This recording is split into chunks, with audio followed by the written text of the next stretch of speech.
Hi there, this is Izzy, and this week I've got a couple of experimental repots. They're going to be changes in response to some lessons and some feedback that I have got from my plants and from other people. The first one is going to be one of my two Paphiopedilum.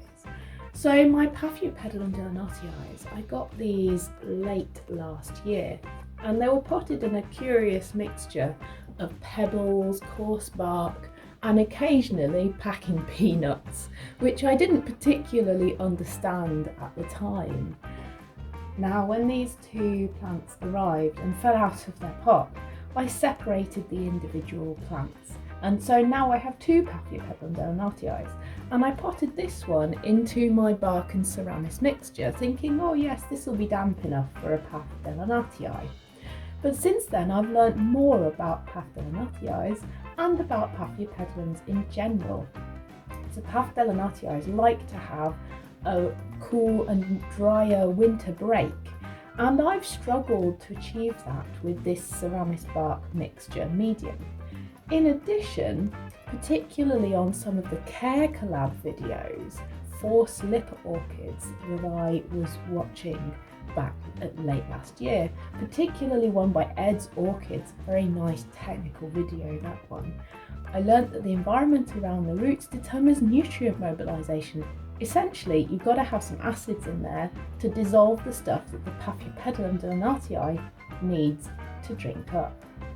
So what I'm going to do is switch this Paphiopedilum, the one that I had repotted into bark and ceramis, over into a mixture of sphagnum moss and bark, and this should allow me to keep it fairly damp when I want, but also the sphagnum moss should introduce that little bit of acidity. And I think it's a great time to do it because, as you can see, this Paphiopedilum has got a nice little root nubbin going on down there. So that is one of my repots that I want to do. The other one is kind of going in the opposite direction. So here we have my No ID, possibly Nelly Isla, and it's been really loving this sphagnum moss. Look at those roots, but the sphagnum moss is certainly fatiguing and decaying down there. It's not looking particularly attractive.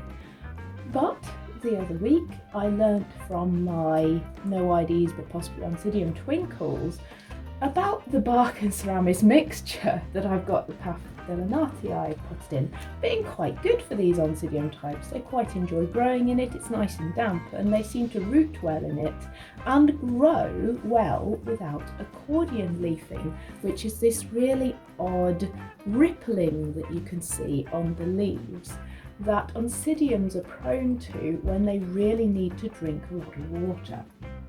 It's to do with the developing leaf not being able to push itself out properly whilst it's developing.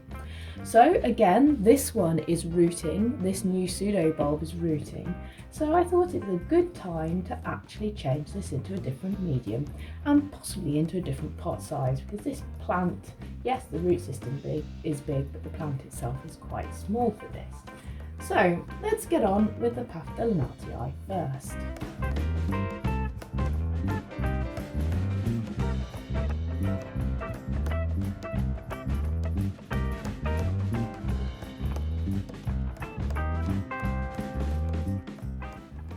No wonder I wasn't getting great vibes from this Paphiopedilum delenatii.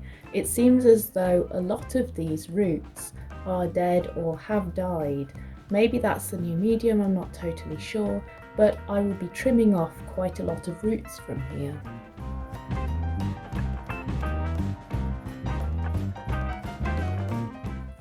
It doesn't leave me with a lot to play with.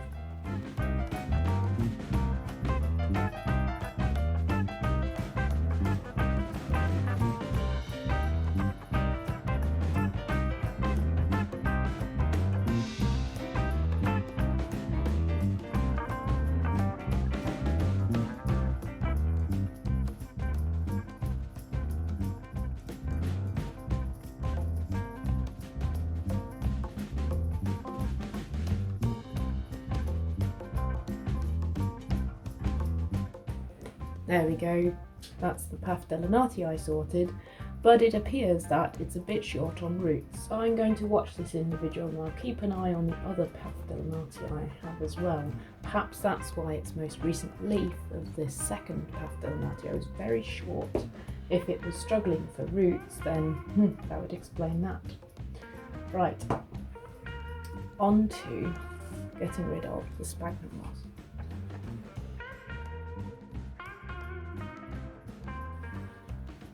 Well, that was a fiddly job, but that's all of the large bits of sphagnum moss removed. There's still the odd small bit in here, but wow. All in all, that is a really quite large root system. I think I might downsize this plant to this pot. I think it's going to be more stable once I have it in here. And I do want this plant to grow strong and firm in whatever pot I put it in. Well, I have made quite a mess here, but hopefully these plants will benefit from it. I've got the Paphiopedilum delenatii, just one of the pair, in bark and sphagnum moss now, and I'm hoping the slight acidity of the sphagnum moss and the slightly airier nature of the bark and sphagnum moss mixture will help this plant to recover from having lost so many roots and help that new root to pop out as well. And the No ID Paphiopedilum is now in this ceramis and bark mixture. There were a lot of roots on this plant and it really loved life in sphagnum moss, but I am keen to see if it actually grows better in this long term and perhaps has larger bulbs or other things like this. It's got a couple of new growths coming, so I look forward to seeing how it adapts to that. I have also slanted it. Before it was growing upright, but now I have slanted it diagonally across the media so that the pseudo-bulbs, the diagonal nature of the rhizome, can sit on the surface of this media and the pseudo-bulbs can grow along like that. And I've put it in a slightly smaller pot, which will hopefully help it hold itself up in the long term. Well, that's it from me. I hope you've enjoyed this video. If you like it, give it a like. If you'd like to hear more, just subscribe to the channel and I'll see you again soon. Bye for now.